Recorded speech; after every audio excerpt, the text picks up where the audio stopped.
진짜 다 안녕하신 거 맞으시죠? 요즘 이렇게 매스미디어 보면 너무나 참 안 좋은 일들이 많습니다. 저희가 뭐 우크라이나 전쟁도 정말 오래됐고 이게 해결될 기미가 잘 안 보이잖아요. 거기다가 또 이스라엘도 전쟁이 나고 또 사람들이 죽어가고, 사실 또 그거보다는 저희한테 더 걱정은 그것 때문에 기름값 오르고 경제 어려워지면 어떻게 되나. 사실 내가 더 이렇게 나에게 관계된 게 더 걱정이잖아요. 그래서 뭐 그리고 또 뭐 아파트 전세 사기 사건도 너무 많고, 또 집값도 올라가고 전세값도 올라가고, 뭐 그 중에서 또 이익 보시는 분도 계시고 또 손해 보시면서 좋아하시는 분도 계실 텐데, 하여튼 사회에 일어나는 요즘 모든 것들을 보게 되면 정말로 참 어려운 것들이 많은 것 같습니다. 그리고 그런 가운데 우리가 살아갈 때도 참 쉽지 않은 그런 삶을 살아갈 수밖에 없는 것들을 보게 됩니다. 그런데 이런 문제들을 해결할 방법이 없습니다. 우리는 꼭 교회에서만이 아니고요, 사회에서도 누군가가 이런 문제들을 해결해 줄 사람이 있었으면 하는 바람을 갖고 있습니다. 그런 지도자가 나타나 줬으면, 그런 능력을 가진 사람이 나타나 줬으면, 꼭 민주주의가 아니라도 괜찮아. 정말 그런 문제들을 우리가 갖고 있는 그 양심적이고 바른 생각들이 있지 않습니까? 이런 것들대로 살아갈 수만 있게 해준다면, 내가 큰 걸 원하는 게 아닌데 정말 인간답게 내가 살아갈 수 있게 해주고, 그리고 나만이 아니라 나의 주변에 있는 사람들도 그렇게 살아갈 수 있는 그런 사회가 됐으면, 그리고 그런 거를 만들어줬으면 하는 그런 바람들이 아마 이 자리에 계신 모든 분들에게 있을 것입니다.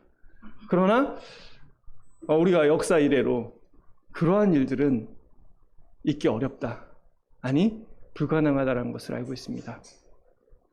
오늘 이 자리에서 제가 오늘 이렇게 원래 말씀을 준비하다가 이게 본문을 이제 나누기 전에 갑자기 제 눈에 보이는 말씀이 있어요. 뭐냐면 베드로전서 2장입니다. 안 찾으셔도 돼요.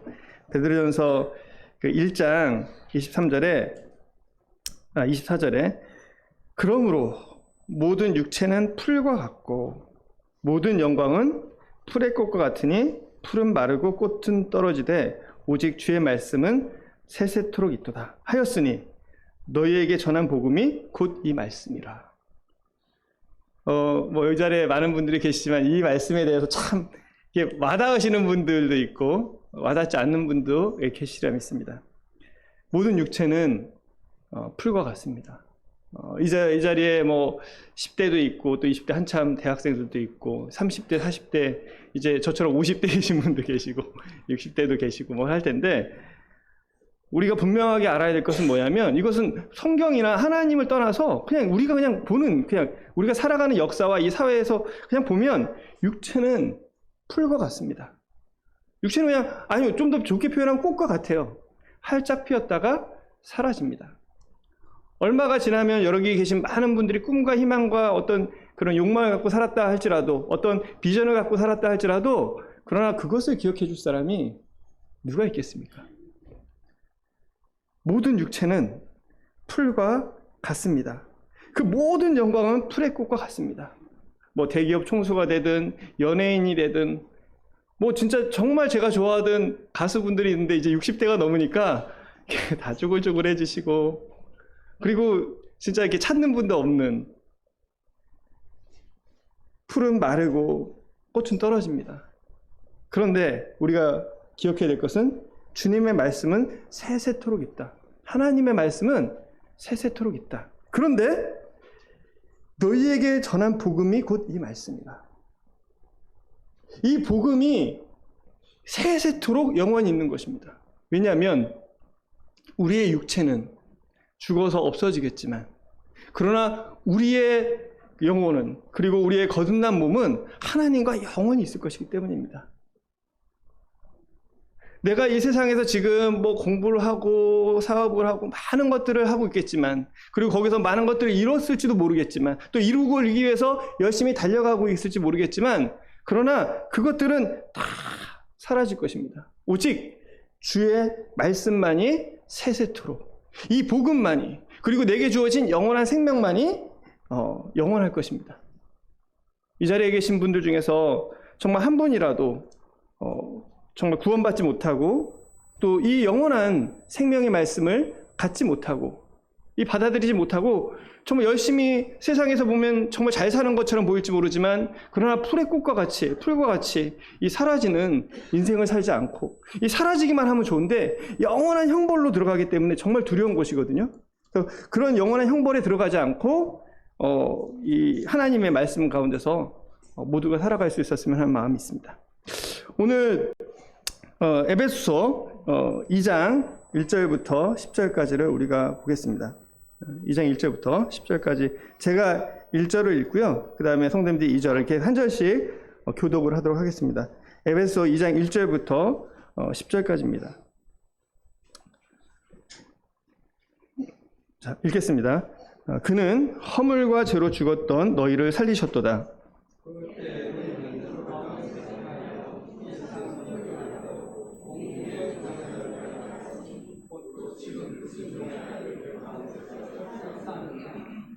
전에는 우리도 다 그 가운데서 우리 육체의 욕심을 따라 지내며 육체와 마음에 원하는 것을 하여 다른 이들과 같이 본질상 진노의 자녀였더니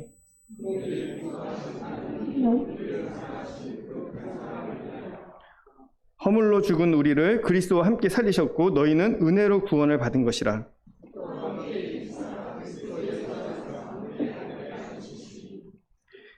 이는 그리스도 예수 안에서 우리에게 자비하심으로써 그 은혜의 지극히 풍성함을 오는 여러 세대에 나타내려 하심이라.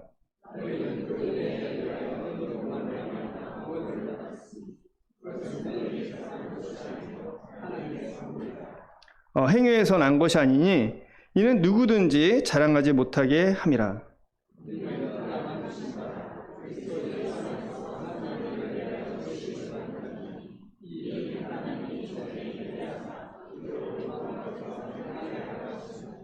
네.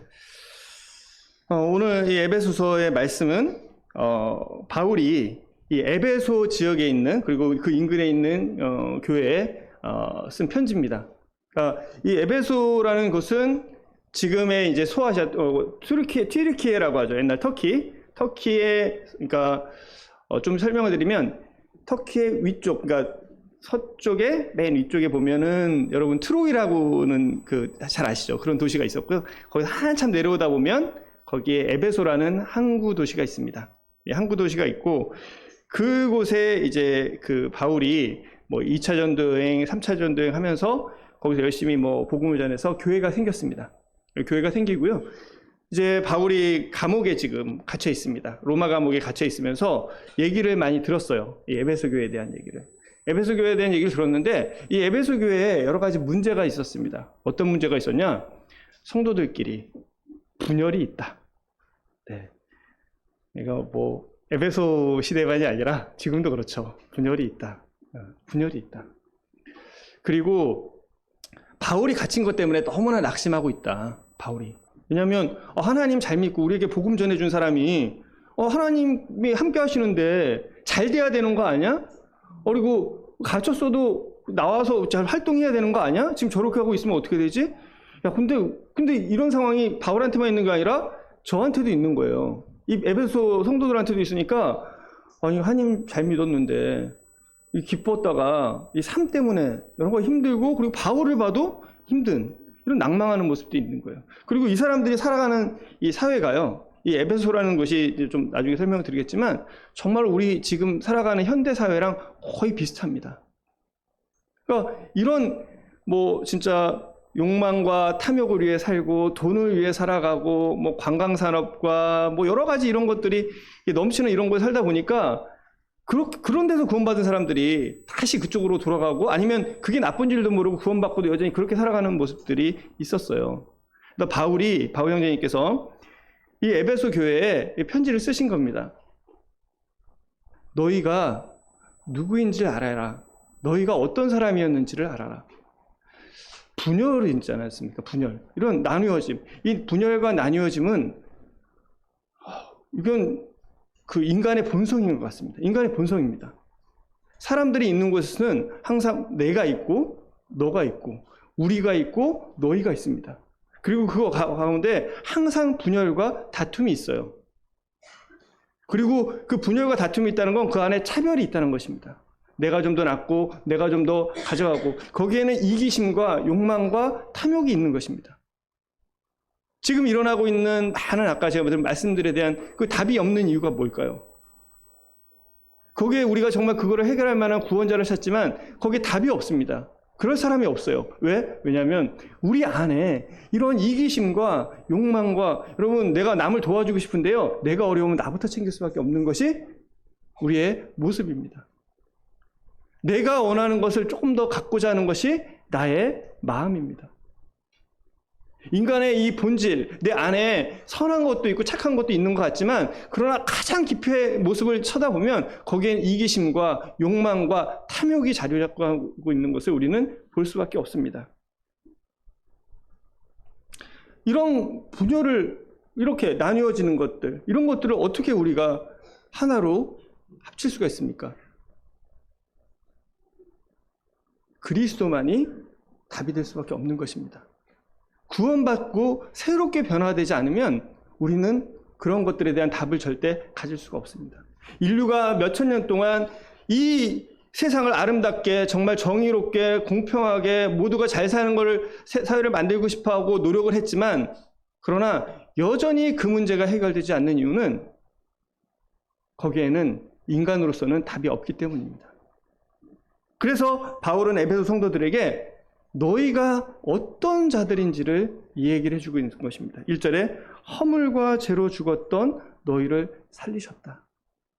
너희는 허물과 죄로 죽은 자였는데 너희를 하나님께서 살아나게 하셨고, 그리고 그 은혜로 교회를 이루게 하셨고, 그리고 그 은혜로 하나님의 선한 일을 위해서 너희를 이 땅에 놓아두신 거라는 그런 답변을 이 2장을 통해서 하고 있습니다. 인류의 문제, 그리고 나의 진정한 문제를 해결할 수 있는 것은 복음밖에 없습니다. 그런데 이 1절은 굉장히 우리에게 중요한 의미를 던지고 있습니다. 뭐냐면, 하나님은 허물과 죄로 죽었던 너희를 살리셨다는 선포를 하고 계신 거예요. 그러면서 이 에베소 사람들에게 뭐라고 하냐면, 너희들은 허물과 죄로 죽은 자들이야. 죽었던 자들이야. 이 말은 지금 제가 여러분들에게 한다면, 여기 계신 분들이 하나님을 믿지 않고 구원받지 않은 사람들은 뭐냐면요, 살아있지만 여러분은 허물과 죄로 인해서 죽은 사람입니다. 허물과 죄로 인해서 죽었다는 말이 실감이 되십니까? 요즘에 우리나라에서 최근 몇 년간 굉장히 뜨는 분야가 있어요. 영화에서. 어떤 분야면 좀비 영화입니다. 좀비 영화. 사실 우리나라는 전에 좀비 영화가 많지 않았었습니다. 우리나라에 전에 있었던 좀비 영화면 중국에서 들어온 강시 영화 정도 있었고요. 그죠? 강시가 좀비거든요. 그리고 동양 좀비죠. 그리고 월드워 Z라든지 아니면은 어떤 영화가 있었죠? 기억이 잘 안 나는데 하여튼 그런 시리즈가 있었습니다. 그런 영화 시리즈들이 있었는데, 그러네요. 맞아. 레지던트 이블이라는 시리즈가 있었습니다. 죄송합니다. 네, 그런 시리즈가 있었는데, 근데 요즘 들어 우리나라에서 굉장히 많아졌어요. 부산행, 아시죠? 옛날부터 있었는데, 부산행이라는 영화가 우리나라에서 굉장히 큰 히트를 칩니다. 좀비 영화입니다. 그리고 그 다음에 반도라는 영화도 나오고요, 창궐이라는 영화도 나오고, 넷플릭스에서 킹덤이라는 영화도 나왔었어요. 굉장히, 사실 저는 이 중에서 부산행을 봤습니다. 근데 나머지는 제가 본 적은 없는데, 그리고 이런 여러 영화들이 굉장히 핫한 그런 모습으로 지금 나오고 있어요. 좀비 영화가 이렇게 뜨는 이유가 있습니다. 좀비 영화가 뜨는 이유가 있어요. 왜냐하면 이 좀비 영화는 이 현실을, 우리 사회를 반영하기 때문입니다. 그 안에 있는 내용들이요, 사실 지금 우리 현실의 모습들을 많이 반영하고 있습니다. 어떤 분야에서 반영하고 있는지 좀 궁금하시죠? 제가 좀 설명을 드릴게요. 자, 좀비는요, 지금 이 허물과 죄로 죽었던 사람은, 사실은 이 말은 너희는 좀비 같은 사람이다. 이 자리에 보면, 저는 하나 다시 또 말씀드리고 싶은 게 뭐냐면, 하나님은요, 여기 계신 여러분들을 설득하려고 하지 않으십니다. 여러분들을 설득을 해서 너희들이 나를 좀 믿어주면 좋겠어, 이렇게 말씀하시는 분이 절대 아니세요. 하나님께서는 선포하시고 그리고 경고하시는 분이세요. 야, 너희들이 이러니까 나를 좀 이렇게 얘기하시는 게 아니에요. 너희가 누구라는 것을 분명하게 말씀을 해주십니다. 내가 누구라는 걸 말씀해 주세요. 다만 내가 그걸 깨닫지 못하는 거죠. 여러분 오해하지 마세요. 오늘 하나님은 여러분에게 너희들은 좀비 같은 사람이다 라고 선포하신 거예요. 구원받지 않은 여러분이 계시다면 여러분은 그냥 좀비 같은 사람입니다. 이 좀비의 특징이 몇 가지가 있습니다. 첫 번째는요, 이 좀비는요 지각이 없어요. 그죠? 생각을 하지 않습니다. 그죠? 이 사람들이 움직여요. 그리고 이 좀비들은 이 사람들이잖아요. 움직입니다. 이 사람들이 뭔가에 전염이 되고 오염이 되고 뭔가 이렇게 들어오기 시작하면 뭐 물리거나 이렇게 하면요, 이 사람들은 움직이고 뭔가를 향해 막 가고 뭔가 일을 열심히 하죠. 그런데 그 사람들은 지각이 없어요. 내가 누구인지 모릅니다. 이게 좀비가 되는 순간 나도 못 알아보고요, 내가 그렇게 사랑했던 사람도 못 알아봅니다. 그게 정말 무서운 거예요. 그래서 내 사랑하는 사람도 같이 좀비가 되게 만드는 거죠. 그러니까 사랑하는 사람이라도 내 사랑하는 사람이 좀비가 되면 그 사람을 정말 눈물을 머금고 없애야만 되는 거예요. 지각이 없습니다. 그리고 내가 누구인지 모르잖아요. 그리고 아내도 누군지 모르죠. 여러분 자신이 정말 누구인지 아십니까? 하나님이 어떤 분이신지 아세요? 여러분들이 많은 것을 알고 있다고 생각하지만 정말로 여러분이 어디서부터 왔고 내가 누구이고 지금 어디에 있고 나는 무엇을 위해 살고 어디로 가야 되는지 아십니까? 몰라요. 그것에 대해서 철학자들이 막 답을 하려고 하지만 알 수 없습니다. 그런 지각이 없으니까 이 사람들의 문제는 뭐냐면 참된 인생의 목적이, 올바른 목적이 없는 거예요. 이 좀비들도 목적이 있습니다. 뭔가 사람이 나타나면 먹으면 물로 가서 막 물로 뜯고 같이 전염시키려고 하고 막 달려가지만 그 뭔가 목적을 향해서 수많은 좀비들이 막 달려가요. 수많은 사람들이 달려갑니다. 그런데요, 정말 열심히 달려가거든요. 자기의 뭐 몸이 뜯기고 뭐 정말 생각을 해보세요. 사람이 그렇게 간다 그러면 뭐 다리가 물리고 뭐 손발이 잘려나가도 그 목적을 향해 달려가는 이 사람들을 보면 정말 우리가 목적을 향해 달려가는 현대인들의 모습이 거기 안에 투영이 되어 있습니다. 성공하기 위해서 뭔가 달성하기 위해 이루기 위해서 달려가는 사람들의 모습이 그 안에, 그 영화에 자꾸 나오는 이유들이 뭐냐면 그러한 우리 인간의 모습이 투영이 되기 때문에 그것에 나오는 거예요. 인간들은 그런 뭔가를 달려갑니다. 그러나 문제는 뭐냐면 올바른 목적이 아니라는 거죠. 아까 우리 베드로전서에서 본 것처럼 없어질 거예요. 그리고 그것이 나를 영원히 있게 하지 못합니다. 그냥 있는 동안 잠깐 빛나 보이고 반짝반짝하는 것들, 그런 것들을 향해서 막 달려가 올바른 목적을 가질 수가 없습니다. 지각이 없기 때문에 내가 뭘 하는지, 이게 정말 어떤 의미가 있는지 잘 모르고요, 잘하는 것 같지만 그러나 잘못된 목적을 향해서 달려갈 수밖에 없는 것입니다. 두 번째는요, 이 사람들에게 양심이 없어요. 사람으로서의 본성이 없습니다. 그렇기 때문에 이 사람들은 이 사람이 내가 한 행동으로 인해서 어떠한 일을 겪고 어떠한 슬픔을 당하고 어떠한 고통을 당하는지 생각을 하지 않아요. 그냥 내가 원하는 걸 이루기 위해서는 그냥 기본적으로 인간에 대한 긍휼이나 사랑이나 이런 것들이 없어요. 그래서 무서운 것입니다. 그런데요, 여러분, 지금 일어나고 있는 이 전쟁이 일어나는 걸 보세요. 내 사랑하는 사람들이 정말 거기에 있다면 내가 뭔가 뭐 미사일을 보내든 뭐 총을 쏠 수가 있겠어요? 여러분, 우리나라는 정말 사기치기 좋은 곳이에요. 아무리 누가 그랬어요. 100억 이하로 사기치지 마라. 100억 이상으로 쳐야 본전 나오고 금방 나온다. 몇 천억씩 치면 그게 잘 살아요. 그런데요, 그런 전세 사기 몇백 채씩 하는 사람들 많잖아요. 근데 그로 인해서 고통당하는 사람들 보셨어요? 얼마 전에 한 사람은 자살을 했습니다. 한 사람이 아니에요. 정말 그것 때문에 자살하고 가정이 무너지고, 내가 사랑하는 사람이 그렇다는 거가 있다, 그런 상황일 거라고 생각하면 여러분 사기를 칠 수 있겠습니까? 아니에요. 자기의 욕심과 자기만 생각하는 이 이기주의와 탐욕이 그런 것들을 만듭니다. 세 번째는 어떤 거였냐면 이 사람들은 파괴적이에요. 왜? 이 좀비들은요 파괴적입니다. 뭐 목상과 목적을 가리기 위해서는 안 가려요. 뭐 환경이 파괴되든 다른 집이 파괴되든 내게 있는 돈과 이익, 나의 이익이 중요한 거지 다른 것은 중요하지 않습니다. 그리고 마지막으로 이 파괴적인 것은 다른 사람만 그리고 내 주변만 파괴시키는 것이 아니라 결국은 자기 존재조차 파괴시키는 것입니다. 이 좀비 영화를 자세히 보시면 이런 현대인의 모습들이 그대로 나타나 있어요. 우리가 도덕과 양식과 사회적 법률과 여러 가지 툴로 이것들로 우리를 감추고 또 포장하고 또 우리를 이 규범들을 만들어서 정상적으로 살아가게 하고 싶지만 그러나 우리의 본질 안에 그런 것들이 있다는 것을 이 영화는 그리고 우리 사회에 그런 문제가 있다는 것을 보여줍니다. 그러면서 영화에서 그죠 구원자가 필요한 거예요. 영화에서 뭐 해독약이 필요하고 뭔가 필요해요. 그래서 해피엔드로 끝나기도 하지만 또한 대다수의 영화는 해피엔드로 끝날 수가 없습니다. 답이 없다라는 것을 사람들도 알고 있어요. 하나님께서 허물과 죄로 죽은 너희를 살리셨다. 그래서 그는이란 단어가 여기서 굉장히 중요한 거예요. 이 문제를 인간은 해결할 수 없습니다. 나는 해결할 수 없어요. 여기 있는 누가 지금 우리에게 닥친 이 문제들을 해결하겠습니까? 여러분 자신의 문제도 해결할 수 없습니다.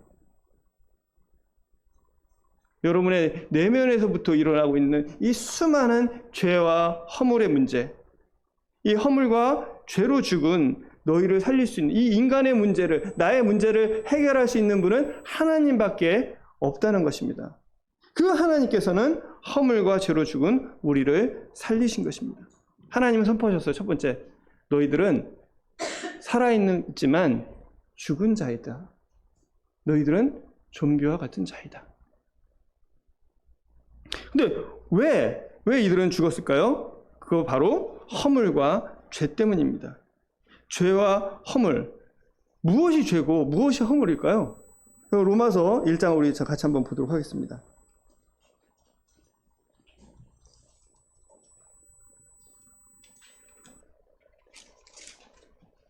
로마서 1장 로마서 2장 3절부터 제가 좀 읽어보도록 하겠습니다. 로마서 1장 28절이면 죄송합니다. 1장 28절. 또한 그들이 마음에 하나님 두기를 싫어하며 하나님께서 그들을 그 상실한 마음대로 내어버려 두사 합당치 못한 일을 하게 하셨으니 사람들이 마음에 하나님 두기를 싫어한다라고 얘기를 했어요. 그래서 하나님은 그들을 그 상실한 마음대로 내어버려 두셨다라고 하고 있습니다. 이 앞에서도 하나님을 알지만 하나님을 19절에 보면 이는 하나님을 알만한 것이 그들의 속에 보임이라 하나님께서 이를 그들에게 보이셨느니라. 창세로부터 그의 보이지 아니하는 것들 곧 그의 영원하신 능력과 신성이 그가 만드신 만물에 분명히 보여 알려졌나니 그러므로 그들이 핑계하지 못할지니라. 하나님을 알되 하나님을 영화롭게도 아니하며 감사하지도 아니하고 오히려 그 생각이 허망해지며 미련한 마음이 어두워졌나니 스스로 지혜 있다 하나 어리석게 돼요. 여기에 나온 죄라는 단어는요, 여러분 잘 아시다시피 이 원래 단어 뜻을 보면 관역을 빗나간 거예요.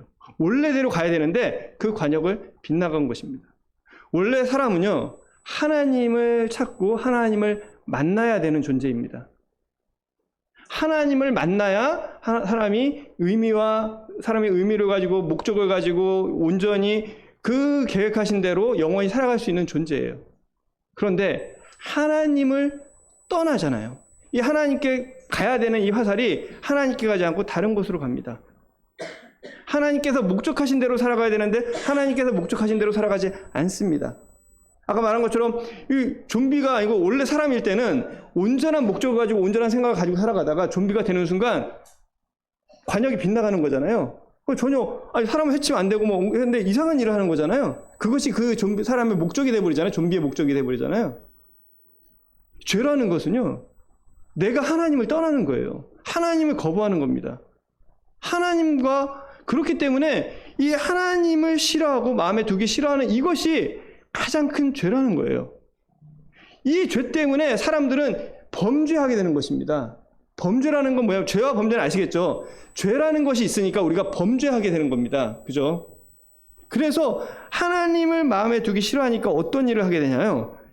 로마서 1장 29절에 보면 곧 모든 불의, 추악, 탐욕, 악의가 가득하고 시기, 살인, 분쟁, 사기, 악독이 가득하고 수근수근하고. 왜 내가 수근수근하죠? 왜 내가 탐욕을 갖게 되죠? 왜 내가 악의가 있게 되죠? 내가 왜 시기하고 내가 왜 살인하고 내가 왜 싸우나요?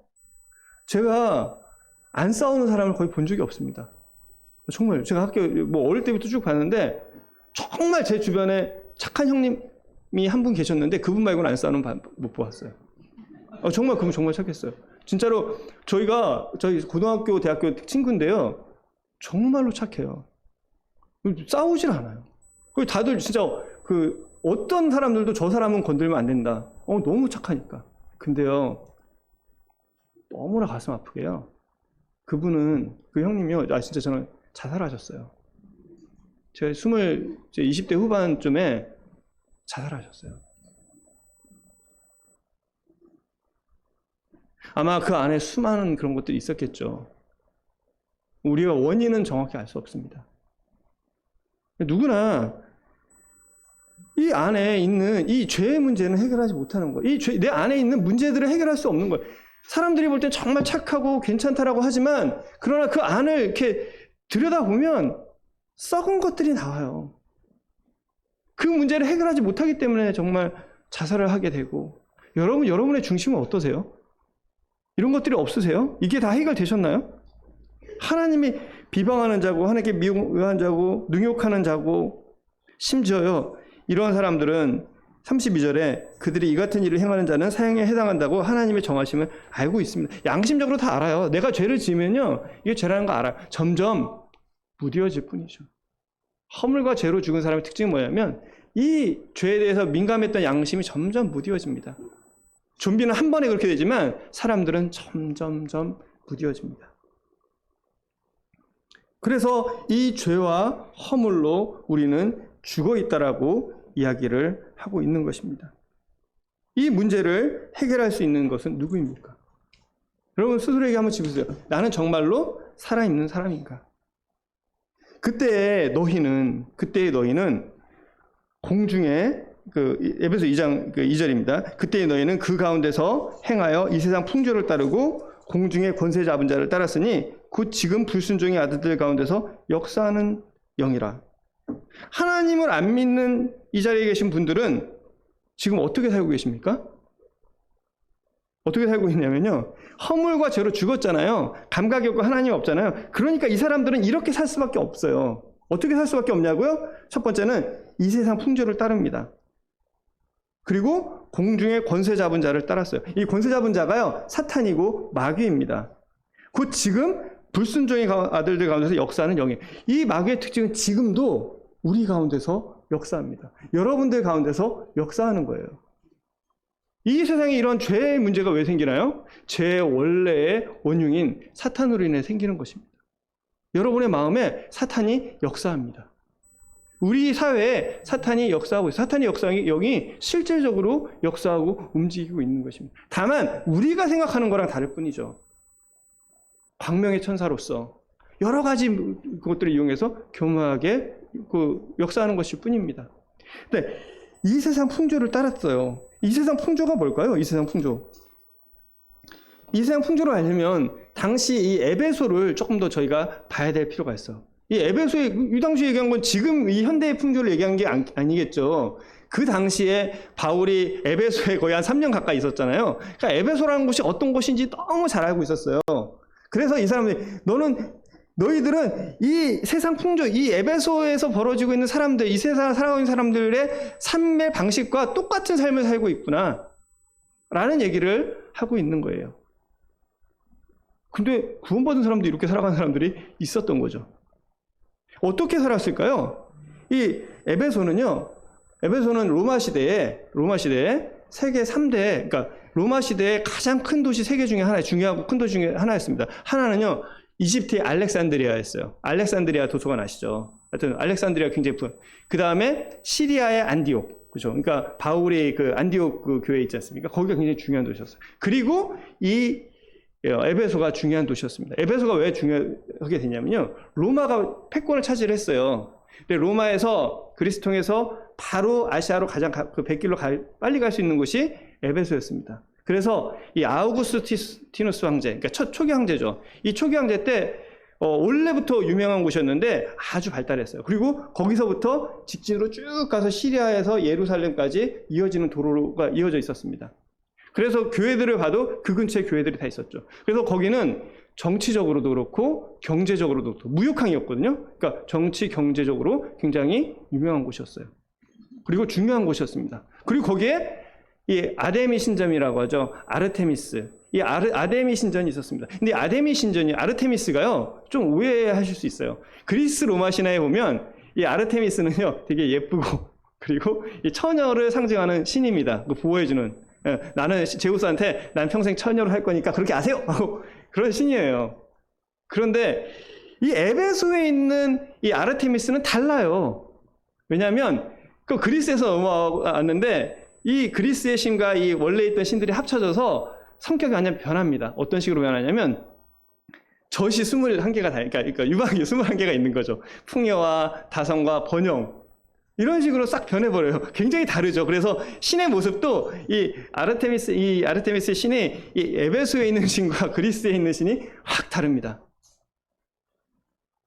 그런데 이 아르테미스 신전이요, 그 당시에 한 5만 명 정도를 수용할 수 있는 규모였어요. 그래서 세계 7대 불가사리, 그 당시에 세계 7대 불가사리가 있어요. 여러분 많이 들어보셨죠? 이 세계 7대 경이로운 곳들이 이미 그 시대에 있었는데요. 그 시대에 있었던 것 중에 하나가 이집트 스핑크스, 그죠? 쿠프왕의 스핑크스, 바벨론 공중전원, 뭐 또 제우스 신상, 그 올림푸스에 있는 뭐 그런 여기 중 있는데 그 중에 하나가 에베소 신전이었습니다. 그래서 이 에베소 신전에는요, 사람들이 많이 놀러 왔어요. 그러니까 이 에베소 신전 때문에 관광 산업이 굉장히 발달했습니다. 관광 산업. 수많은 사람들이 관광을 왔어요.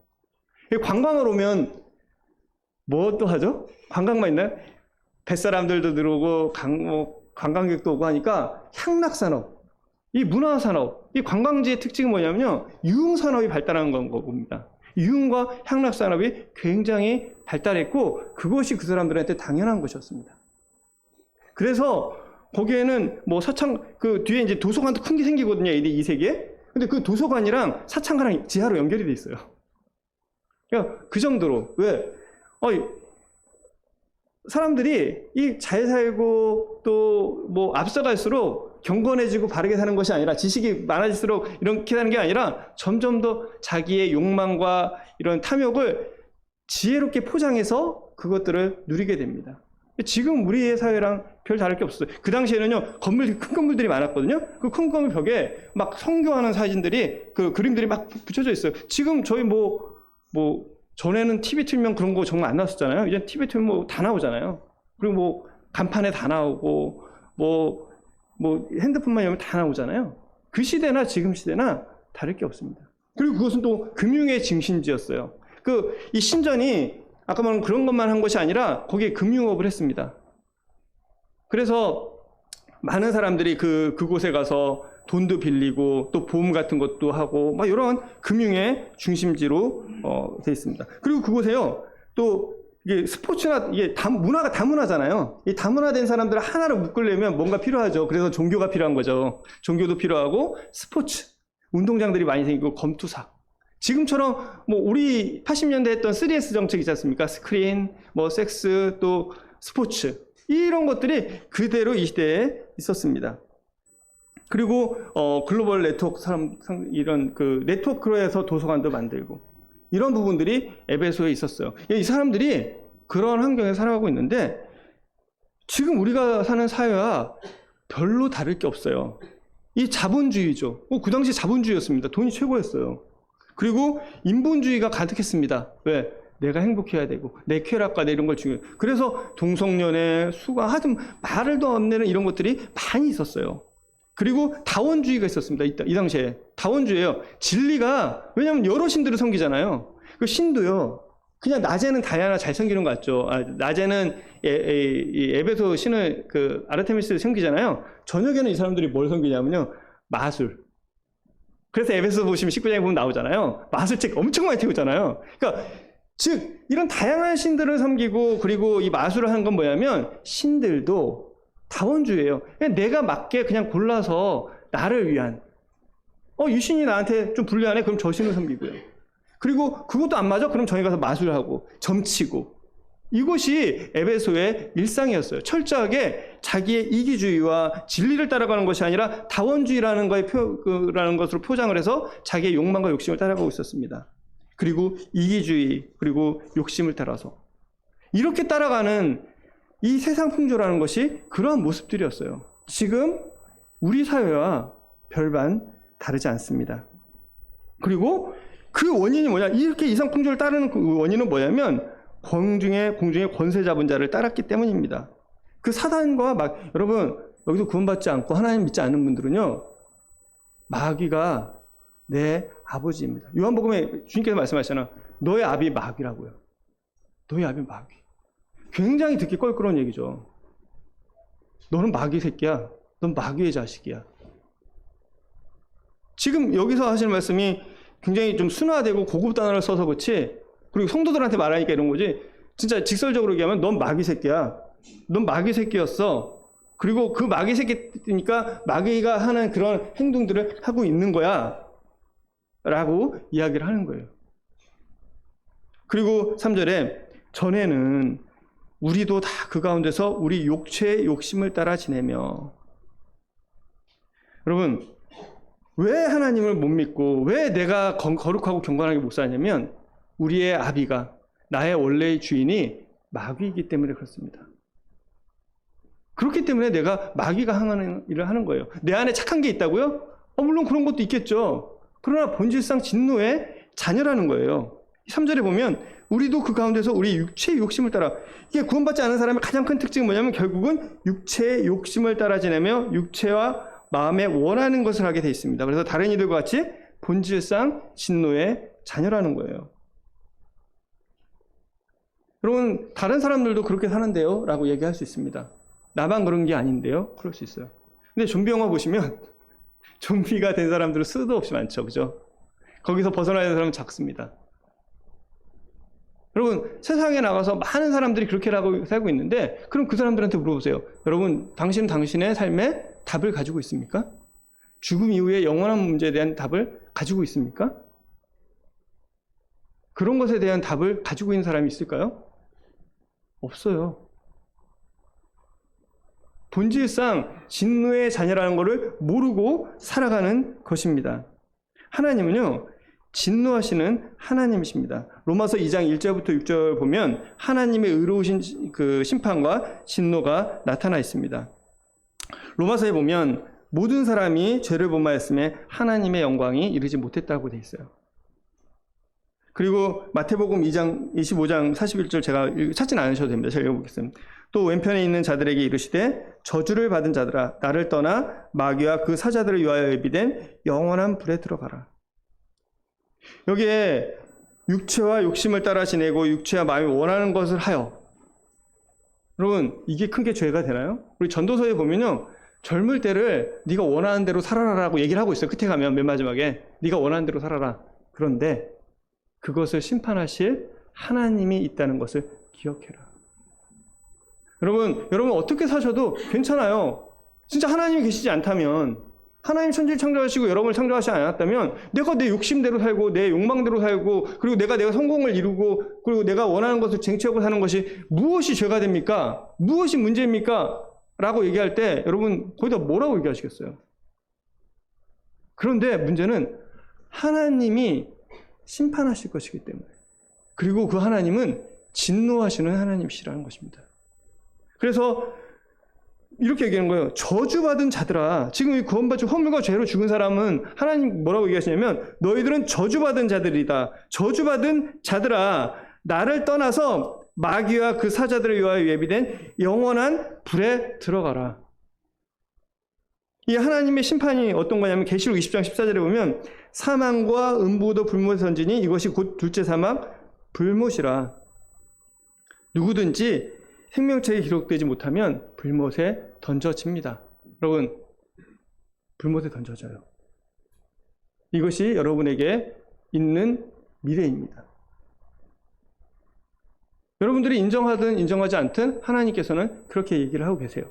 그런데 4절에 긍휼에 풍성하신 하나님이 우리를 사랑하신 그 큰 사랑을 인하여 허물로 죽은 우리를 그리스도와 함께 살리셨고 또 함께 일으키사 그리스도 예수 안에서 우리에게 자비하심으로 예수 안에서 함께 하늘에 앉히시니.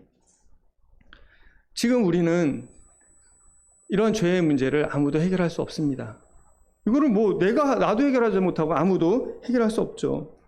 시편 49장 7절에 보면 이 말씀이 있습니다. 아무도 자기의 형제를 구원하지 못하며 그를 위한 속전을 하나님께 받지 못할 것은 그들의 생명을 속량하는 값이 너무 엄청나서 영원히 마련하지 못할 것입니다. 그러니까 인간도 해결할 수 없고요. 그 누구도 인간을 해결할 수 없습니다. 그런데 긍휼에 풍성하신 하나님이 이 4절에는요. 원어상 보면 여기에는 맨 앞에 긍휼 풍성하실 때 그러나가 있어요.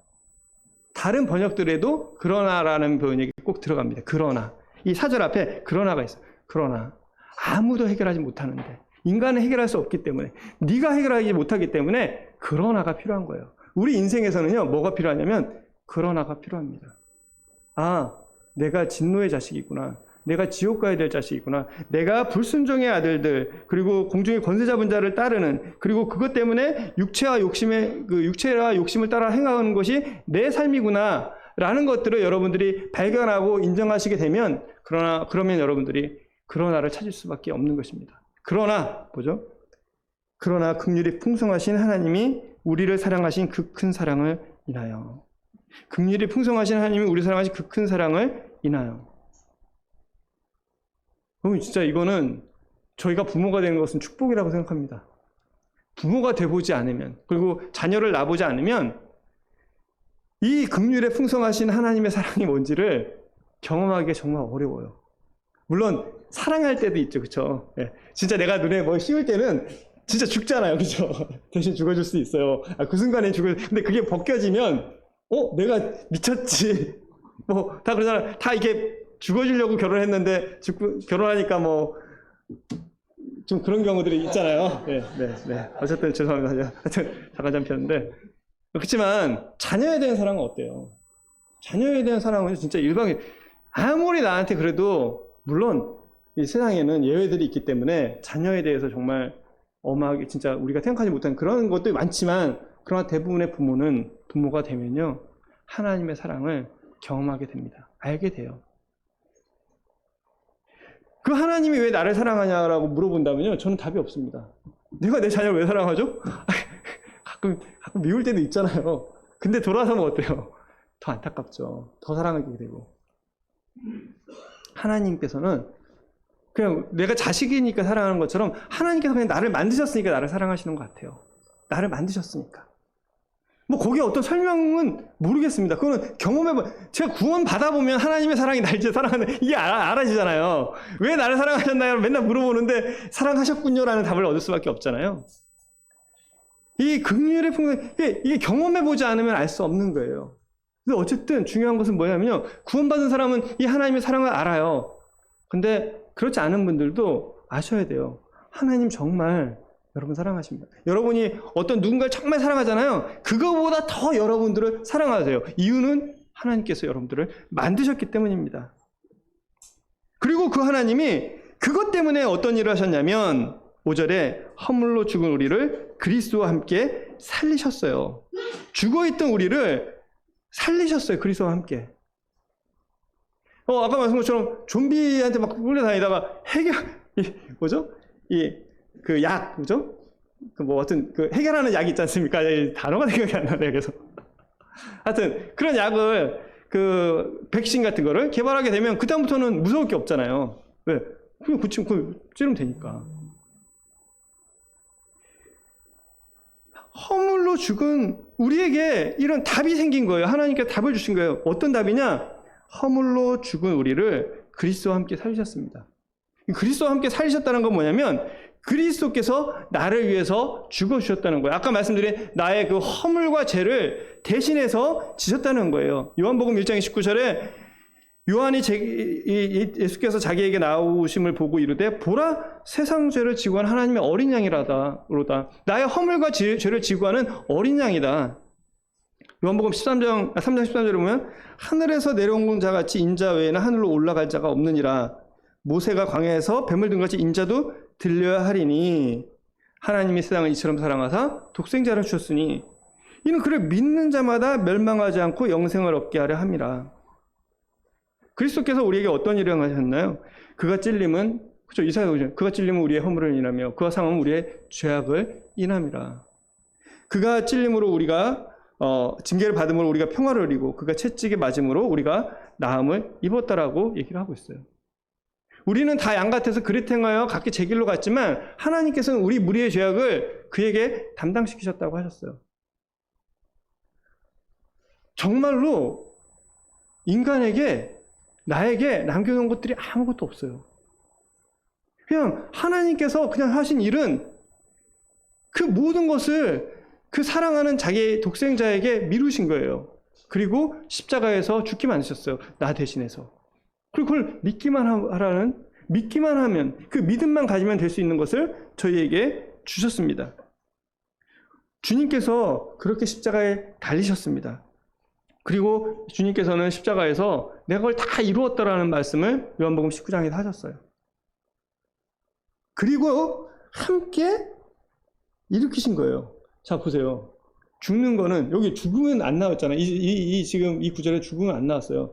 죽는 것은, 담당하신 것은 혼자 하셨습니다. 여러분과 정과 상관없이 혼자 하셨어요. 여러분, 그잖아. 안 데려갔어요. 안 데려갔습니다. 전혀 그냥 혼자 하셨어요. 혼자. 그런데 살리는 건요. 여기 보시면 함께 살렸다. 그리스도께서 우리를 함께 살리셨다. 하나님께서 그리스도와 함께 우리를 살리셨다. 그래서 너희는 은혜로 구원받는 거다. 같이 죽으러 갔으면 은혜가 아니잖아요.